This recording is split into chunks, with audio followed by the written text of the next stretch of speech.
नौजवान साथियों, माताओं, बहनों, प्यारे बच्चों, सबसे पहले तो माफी चाहते हैं कि आने के अंदर थोड़ी देरी हो गई, लेकिन आपका जोश और जुनून देख के बता रहा है कि इस बार कांटे का मुकाबला जिनेरा विधानसभा क्षेत्र के अंदर है।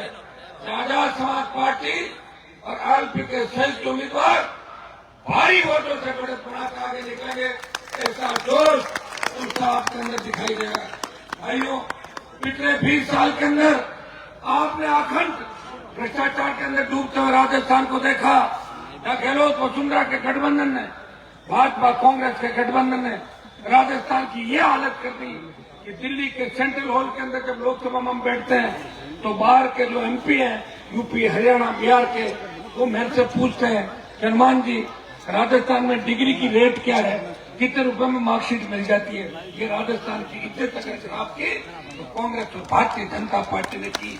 पेपर लीक की घटनाएं, बजरी माफिया का आतंक, थाना गांधी की दलित युवती के रेप करके और जिस तरह प्रतापगढ़ में आदिवासी बहन को निर्वस्त्र करके घुमाने की घटना हो, अपराध के अंदर अगर राजस्थान को 1 नंबर पे लाने का काम किया तो राजस्थान के माथे पे कलंक लगा।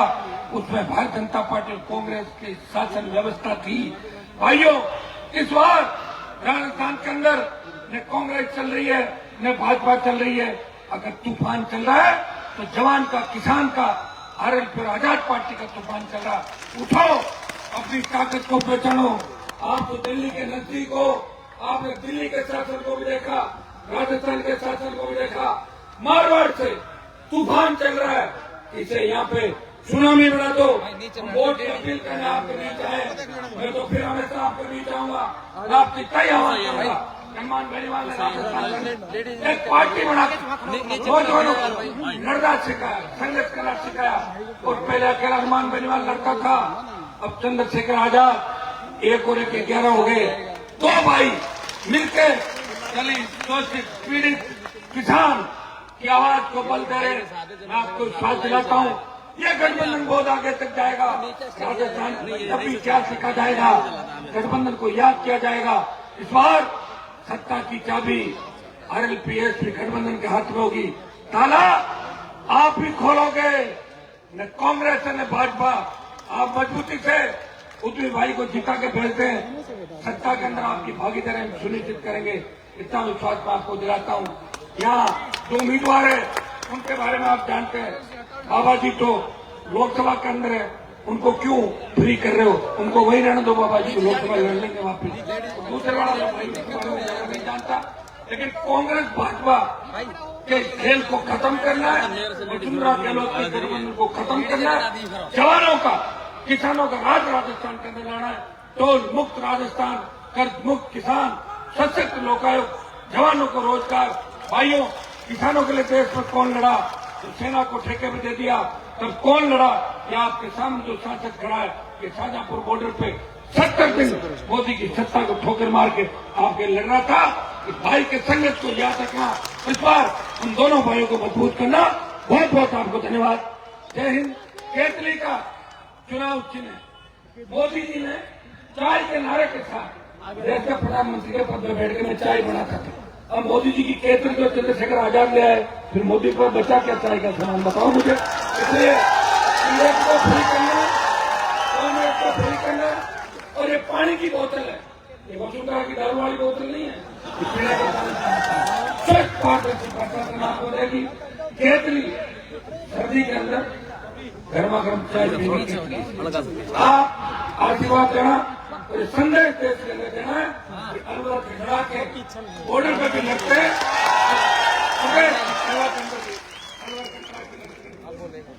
आप उद्वी भाई को भारी वोटों जिताना। मेरा अलवर से पुराना रिश्ता है, जब मैं उसकी अलग अंदर राजनीति करता था तो यहाँ के किसान के बेटे हमेशा मेरे साथ थे। मेरा संघर्ष आपने देखा है, अलवर जिले के अंदर भी कई बार संघर्ष सड़कों पर आपने देखा। मैं विश्वास दिलाता हूँ कि आपके लिए लड़ता रहूंगा और विकास के नए आयाम दिखेगा। अलवर और भिवाड़ी के जो हमारे इंडस्ट्री एरिया, स्थानीय लोगों को रोजगार कैसे मिले, कैसे हमारे उद्योगों को बढ़ावा मिले, हर मामले को आगे लेके चलेंगे। बहुत बहुत धन्यवाद। जय हिंद। हनुमान बेनीवाल। साथियों, हमारे बीच में भीम आर्मी चीफ और आजाद समाज पार्टी राष्ट्रीय अध्यक्ष एक जरूरी ऐलान ये है कि हमारे पुराने साथी भाई सद्दाम हुसैन, उनको प्रदेश में प्रदेश सचिव की जिम्मेदारी दी जा रही है। हम अपील करते हैं कि वो मजबूती से चुनाव कराने लेके जाएंगे। मैं चंद्रशेखर आजाद जी को अनुरोध कर रहा हूँ कि वो आए और संबोधित करें। आप भी आ जाओ।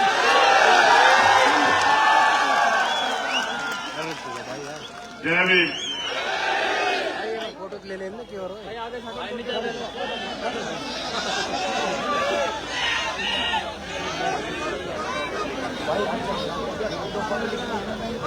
मुझे इस बात का दुख है कि मैं देर से आपके बीच पहुंचा। इस बात का कष्ट है कि चुनावी सभाओं में ज्यादा समय नहीं दे पाऊंगा, लेकिन एक बात का भरोसा रखो कि जब भी आपके ऊपर कोई भी समस्या पड़ेगी, चुनाव तो 10 दिन का है, जहां आपका पसीना पड़ेगा, वचन देके कह रहा हूं, टपुगड़ा की धरती पे खून देने का काम करूंगा। ये बताने के लिए मैं यहां आया। समय समय पे भारत की धरती पे जन्मे सभी संतों, गुरुओं, महापुरुषों को नमन करता हूं। आज का ये ऐतिहासिक जन सैलाब और जो मैं सुन रहा था, मध्य प्रदेश में चुनाव लड़ाते हुए भी, उत्तर प्रदेश दिल्ली में काम करते हुए भी, जब मैंने उद्यमी भाई को टिकट दिया, बड़े बड़े लोग टिकट मांगने के लिए मुकाबले में थे। मैंने अपने लोगों से कहा, जिन लोगों ने मुझे यहां तक लाके खड़ा किया, कि एक जाति एक धर्म से चुनाव नहीं जीत सकते। अगर वास्तविकता में जीतने के लिए लड़ रहे हो, ताकत बनाने के लिए लड़ रहे हो, तो फिर मेरी बात के साथ खड़े हो जाओ। इस बार ही तिजारा में इतिहास लिखा जाएगा। आपका झंडा और डंडा दोनों बहुत मजबूत रहेंगे। इस मंच पर उपस्थित हमारे सभी सम्मानित सर्व समाज के हमारे साथीगण, हमारे बड़े बुजुर्ग, मेरे हम और मेरे भाई अमित कसाना जी, भाई महक सिंह जी, हमारे वरिष्ठ नेता और राष्ट्रीय महासचिव भाई नरेंद्र कुमार भाटी जी, इस तिजारा विधानसभा के लोकप्रिय प्रत्याशी भाई उद्यमी पोसवाल जी, और आप सबके सहयोग से इस बार परिवर्तन के दौर में राजस्थान के भावी मुख्यमंत्री जो हमारे बीच है, भाई हनुमान जी बेनीवाल जी का भी मैं धन्यवाद करता हूं। और आप जानते हैं, मैं कोई बात बिना सैद्धांतिक नहीं कहता हूं। जो बात कहता हूं बहुत दमखम से, बहुत समझदारी के साथ कहता हूं।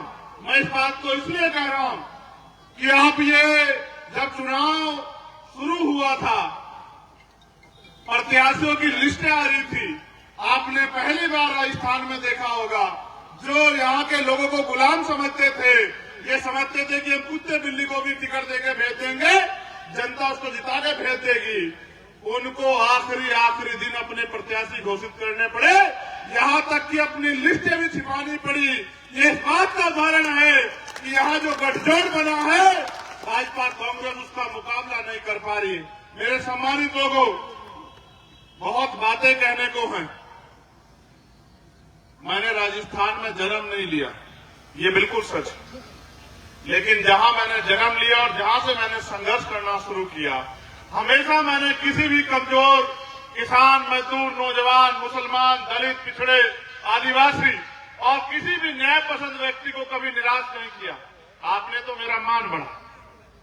जहां एक तरफ धन्ना से बड़े बड़े चैलेंज कर रहे हैं, मैं धन्यवाद दूंगा हनुमान जी बेनीवाल जी का। यहां प्लेन हेलीकॉप्टर वाले मना कर रहे थे कि उतर नहीं पाएंगे, विजिबिलिटी कम है। मैंने इनसे कहा क्या करें, मुझसे कहने लगे 10 फीट ऊपर से कूद जाएंगे, लेकिन उद्यमी को जिता के चलेंगे। आज ही उद्यमी और उद्यमियों के साथियों का मनोबल नहीं टूटने देंगे। मेरे प्यारे भाइयों, चुनाव है, इस बात पे गौर करो। आप मुझसे प्यार करते हो, मैं इस बात को जानता हूं, मुझसे बेहतर नहीं जानता कोई आपको। मैं आपका खून हूं, आपको मुझसे बेहतर नहीं जानता कोई। और जिनकी मैंने लड़ाई लड़ी है, चाहे वो गुर्जर समाज हो, चाहे वो किसान समाज हो, चाहे वो जाट समाज हो, चाहे वो पिछड़े वर्ग के लोग हो, पाल प्रजापति कश्यप सैनी समाज के लोग हो, चाहे CNPR NRC में आपके यहाँ नेता तो बहुत है, मुझे कष्ट के साथ कहना पड़ रहा है, आपके यहाँ नेता बहुत है, आपने वोट देकर नेता बहुत लोगों को बनाया। जब इस देश में CNPR NRC लागू किया जा रहा था और देश के प्रधानमंत्री और गृह मंत्री बैठ के आपका मजाक उड़ा रहे थे, और एक हमारे उत्तर प्रदेश के मुख्यमंत्री बड़े बड़े भाषण देके कहते थे कि मुसलमानों ने अपनी बहन बेटियों को, मां को सड़क पर बिठा दिया और खुद जो है घर में जाकर बैठ गए डर के। अगर कोई आपके साथ खड़ा था, आप इतिहास पढ़ के देखो और जानकारी हासिल करो, तो सिर्फ चंद्रशेखर आजाद खड़ा था इस ऐलान के साथ कि कोई भी किसी कमजोर को अकेला ना समझे। जब कोई साथ नहीं खड़ा होता, मैं गया 29 दिन के लिए जेल में, लाठियां खाई में। मैं आपसे इस बात पे वोट नहीं मांगूंगा, मगर मैं आपसे पूछना चाहता हूं, अगर आप किसी और का चयन करते हो उद्यमी के अलावा, उसकी डोर किसके हाथ लोगे आप मुझे बताओ। अगर आप कांग्रेस पार्टी के व्यक्ति जिता के भेजते हो, क्या उनकी इतनी हिम्मत है कि वो मुख्यमंत्री जी के सामने जो वर्तमान के एक शब्द आपके लिए बोल दे? आप बताओ मुझे पूरी जिम्मेदारी से। यहाँ हरियाणा के गुंडे नासिर जुनैद को उठा के ले जाते हैं और वहां जाके उनकी हत्या करते हैं। यहाँ की सरकार तमाशा देखती रहती है। पूरे राजस्थान में हमने आंदोलन कराया, हर जिले में, पूरे हरियाणा में हमने आंदोलन किया, पूरे जिले में हमारे प्रदेश अध्यक्ष बैठे हैं उत्तराखंड के, पूरे उत्तराखंड में हमने आंदोलन करा, पूरे उत्तर प्रदेश में आंदोलन करा। जब जाकर मुख्यमंत्री को पता लगा कि ये कहीं मुसलमान नाराज ना हो जाए, तब जाकर उनके घर गए, असगर को गोली मारी, मीना जी SI को गोली मारी। क्या करवाना चाहते हो आप? इनको बढ़ावा दे रहे हो। ऐसे गुंडे निकम्मों के हाथ में अपनी डोर मत दो, उनकी हिम्मत नहीं है। मगर मैं उद्यमी को कहता हूं कि ये जनता तुम्हें प्यार देगी, अगर इनके सम्मान के लिए कोई कीमत चुकानी पड़ जाए, मेरे बहादुर भाई पीछे मत हटना, हौसला करके आगे बढ़ना। जनता तुम्हारे साथ है। जिस दिन से तुम्हारा ऐलान हुआ, बड़े बड़े झंडा सेठों की, ताकतवर लोगों की भाषा बदल गई है। आपके क्षेत्र में रोजगार देने काम किया तो उद्यमी ने, और मैं आपको विश्वास से कहता हूं, जिस बात को उद्यमी आपको सभा में कहते होंगे, 70 नहीं 90% आपके यहाँ राजस्थान के युवाओं को इन कंपनियों में रोजगार दिलाने का काम हम लोग करेंगे। चुनाव 25 तारीख को वोट पड़ जाएंगे, 26 तारीख को मेरी सभा है आगरा में, आप डेट तय कर लो। इन कंपनियों के ताले बंद हो जाएंगे अगर गरीब के बच्चों को रोजगार यहाँ नहीं मिलेगा। राजस्थान के लोग कहां जाकर रोजगार करेंगे? देखो मेरे प्यारे भाइयों, ये सच है कि चुनाव वाकई में 1 महीने का होता है, लेकिन मैंने कभी चुनावी रिश्ता आपसे रखा ही नहीं। एक तरफ कांग्रेस के उम्मीदवार हैं जिनका ये नहीं पता कि वो कभी कुछ बोल पाएंगे नहीं बोल पाएंगे, और भाजपा वालों की बात मैं करूंगा नहीं, क्योंकि पूत के पैर पालने में दिख जाते हैं। आपने उनको सांसद बना के देख लिया, बताओ आपके लिए क्या किया। अब वो कोई और जिम्मेदारी मांग रहे हैं, हाथ जोड़ो उनसे यार, क्या करोगे उनका? बताओ, आप खुद सोचो ना। एक आदमी जो कुछ नहीं बना और आपके लिए लड़ रहा है, उसका तो समझ में आता है। एक आदमी को आपने अवसर दे दिया, वो तो दौड़ में ही नहीं है। आपका मुकाबला यहाँ उस भ्रष्टाचारी निकम्मी सरकार से है जिसने यहाँ के लोगों को ठगने का काम किया है, जिसने यहाँ, आपको सब याद है, मैं दर्द याद नहीं दिला सकता आपको। ओम प्रकाश रैगर याद करो, इंद्र मेघवाल याद करो, जितेंद्र मेघवाल याद करो, मेरे लोगों, मेरी पीठ पे पड़ी गोलियों को, लाठियों को याद करो। और जब मैं आपकी लड़ाई लड़ने के लिए मैदान में आता हूं, मेरे ऊपर 4-5 गोलियां चलाई जाती है। कारण क्या है? क्योंकि ये सीबीआई ईडी प्रोटेक्ट से मुझे नहीं रोक सकते हैं, ये झूठे मुकदमे जेल से नहीं रोक सकते हैं। और चाहे सम्राट वीर भोज जी की लड़ाई हो, कभी मैंने आपको निराश नहीं किया। इसलिए मैं आपसे कहना चाहता हूं, अगर वास्तविकता में आगे बढ़ना चाहते हो, लोकतंत्र है, वोट का अधिकार आपको गुलामी से मुक्ति के लिए मिला है, तो ऐरो गैरो के चक्कर में मत पड़ो। आपका सीधा सा मुकाबला खुद से है। अगर आपने जितनी संख्या में आप जुटे हो, अपनी वोट का प्रयोग और अपने परिवार की वोट का प्रयोग यहाँ के बेटे के लिए किया, तो मैं लिख के देता हूं कि आपका प्रत्याशी 25,000 से जीतेगा। और अगर आपने काम करने का काम किया, अगले 7 दिन उद्यमी को भाई मान के, मेरे संघर्ष को याद करके, हनुमान बेनीवाल जी के किसानों की लड़ाई को, नौजवानों की लड़ाई को याद करके अगर आपने 7 दिन काम करने काम किया तो उद्यमी पोस्टवाल 50,000 से जीतेगा, इस बात की मैं गारंटी देता हूं। ये राजस्थान में इतिहास सीख देता है। जब 2 अप्रैल 2018 को हम लोग निकले थे और अपने एससी स्टेट बचाने के लिए, आरक्षण बचाने के लिए, तो यही भारतीय जनता पार्टी की सरकार ने हमारी पीठ पे गोलियां चलाई, आप भूलो मत। और जब आज वो हमारे बीच में नहीं है, एक ऐसी शख्सियत जिन्होंने यहां लोगों को लड़ना सिखाया, कर्नल किरोड़ीलाल बैसला जी, आज वो नहीं है, मैं उनको नमन करता हूं। जब यहां आरक्षण के लिए आंदोलन हुआ, इसी भाजपा की सरकार ने 73-74 गुजर भाइयों के खून से होली खेली। किसको वोट दोगे? भाजपा को? अपने बच्चों को बरवाने के लिए? जब यहां हरियाणा में आरक्षण आंदोलन हुआ, इनमें गोलियां चलाई, 60 से ज्यादा जाट समाज के भाइयों को मारा। अब जो है, जो यहां की सरकार है, 4 बार गया मैं, जब इंद्र मेघवाल की मटकी छूने पर हत्या हुई, 4 बार मुझे पकड़ के वापस भेज दिया। जब सीएचए के बच्चे यहां बैठे होंगे, उनकी लड़ाई लड़ने आया, उठा के 4 दिन जेल में भेज दिया। ये लोग तंत्र की बात करते हैं, इनका एक ही मकसद है। जब भाजपा के लोग होते हैं तो कांग्रेस के लोग कहते हैं लुटेरे, जब कांग्रेस के लोग होते हैं तो भाजपा के लोग कहते हैं लुटेरे। आप बताओ, इनमें से किसी ने एक के खिलाफ एक कार्रवाई भी की हो तो आप बताओ। इनका एकमात्र मकसद है, आपकी वोट लो, राज करो और आपके बच्चों को गुलामी की तरफ भेजो, उनके अधिकार छीनो, उनको मजबूर करो। क्या यहां उत्तर प्रदेश बनवाना चाहते हो? क्या करवाना चाहते? आपको फैसला लेना। अगर आपने सही डिसीजन लिया तो उद्यमी पोस्टवाल आपके बीच का आपका बेटा, कपूगुड़ा का बेटा, तिजारा का बेटा और एक नौजवान नेतृत्व आपको राजस्थान में मिलने जा रहा है। समाज की सेवा करेगा 30 साल। और अगर आप उनकी बातों में आ गए, धर्म और जाति के आधार पर चले गए, तो फिर आपको वही झुंझुना मिलेगा जो आपको पिछले लंबे समय से मिलता है।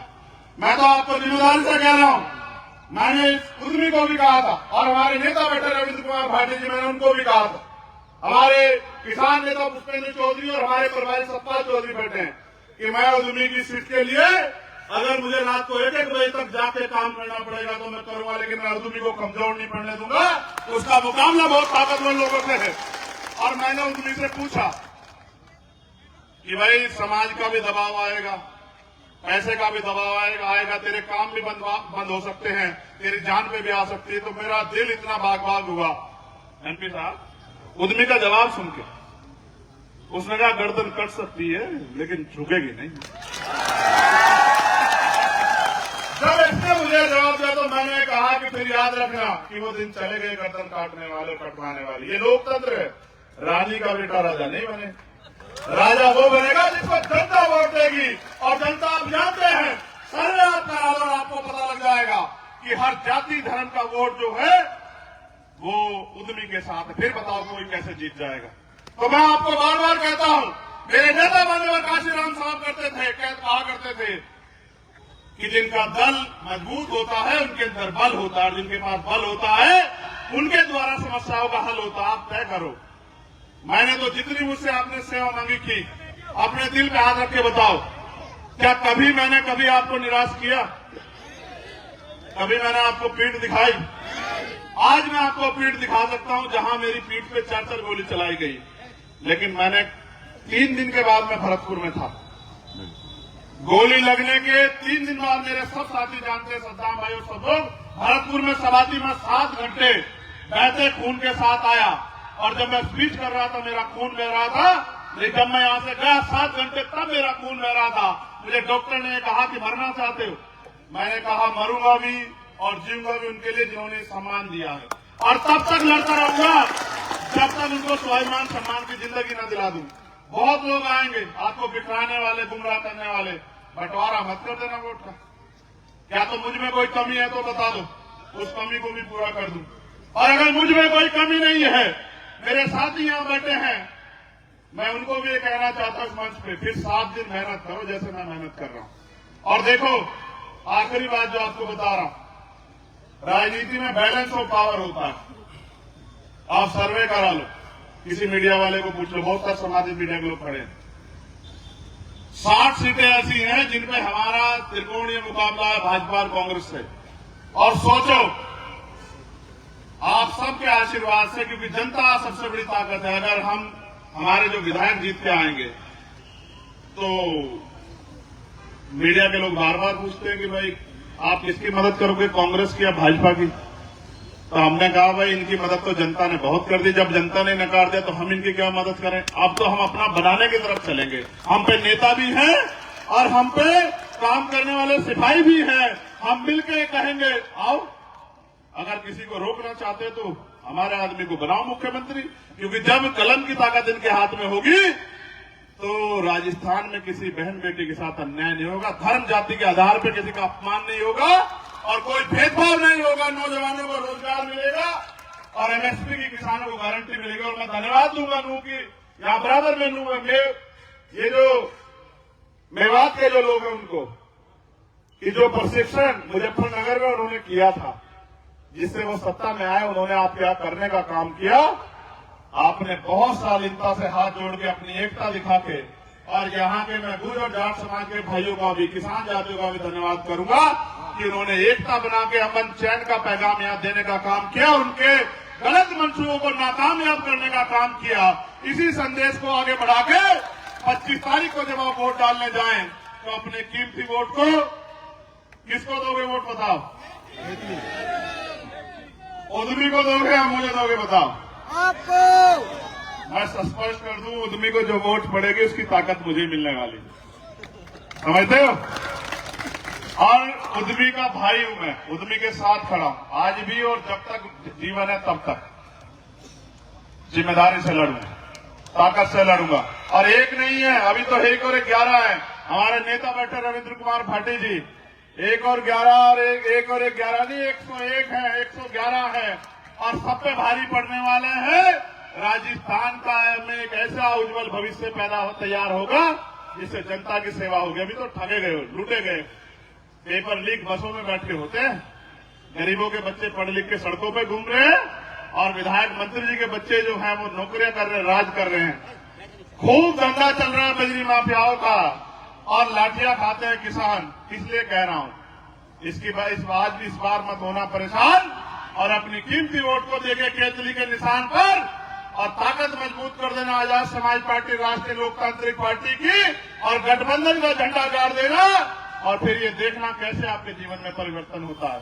किसी की बातों में मत आना, बिल्कुल मत आना। मैं अपने सम्मानित लोगों से कह रहा हूं, वो आएंगे आपके बीच और बंटवारे की बात करेंगे। आप बताओ, हम लोग बंटवारे से आगे बढ़ सकते हैं या मिलजुल के आगे बढ़ सकते हैं? आप बताओ, मिलजुल के। जोर से बताओ, दोनों हाथ में कैसे बढ़ सकते हैं आगे? मिलजुल के। और जोर से बताओ, आवाज कम है मेरी ज्यादा है? मुझे पता समय ज्यादा हो गया है, और खाना भी आपने पता नहीं खाया नहीं खाया है। मैं आज बार के खाने के नहीं, आपके बच्चों के भविष्य का इंतजाम करने के लिए यहाँ आया हूँ। बहुत बहुत धन्यवाद। जय भीम, जय भारत, जय मंडल, जय जोहार, जय संविधान। नमस्कार, सलाम, आप सबको आदाब, सत श्री अकाल। और आपसे आग्रह